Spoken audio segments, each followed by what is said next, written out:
यस भिडियोमा चाहिँ हामीले विष लागेको बाख्राको उपचार गरेको देखाएका छौं। यो बाख्राले चाहिँ विषको कारणले मुखबाट र्याल चुहाइरहेको छ, देख्न सक्नुहुन्छ।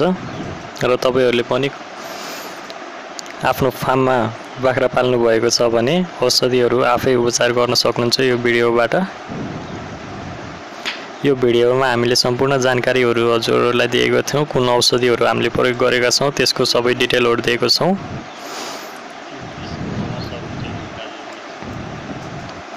यदि त्यसमा केही कन्फ्युजन हुनुहुन्छ भने कमेन्ट गरेर सोध्न सक्नुहुन्छ।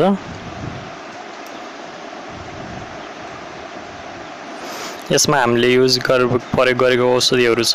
एट्रोपिन दिएको छौं हामीले यो बाख्रालाई 1 ml नसाबाट आईबी रुटबाट, र त्यसैगरी मेलोक्सिकेम दिएको छौं 2 ml आईएम रुटबाट, र त्यसैगरी जिट दिएको छौं जसलाई एन्टिहिस्टामिन पनि भन्छ 2 ml आईएम रुटबाट, र साइड औषधिहरुको युजको लागि यसलाई छिराउनको लागि म्याग्नेशियम सल्फेटहरु खुवाएका छौं, र त्यसैगरी विषमा अलिकति विष काट्न सहयोग गरोस् भनेर हामीले अलिकति चारकोल पनि यसलाई खुवाएका छौं।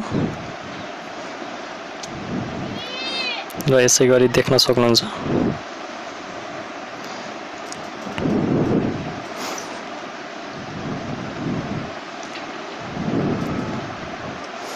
यो चाहिँ हिजोदेखि विष लागेर ग्रसित भएको बाख्रा थियो, र यसको यी विभिन्न औषधिहरु प्रयोग गर्दा सफल उपचार भएको पाइएको छ। र तपाईहरु पनि यी औषधिहरुको प्रयोग गरेर लाभ लिन सक्नुहुन्छ। त्यसैगरी कुनै प्रब्लम हुन्छ भने मेरो यो नम्बरमा पनि फोन गरेर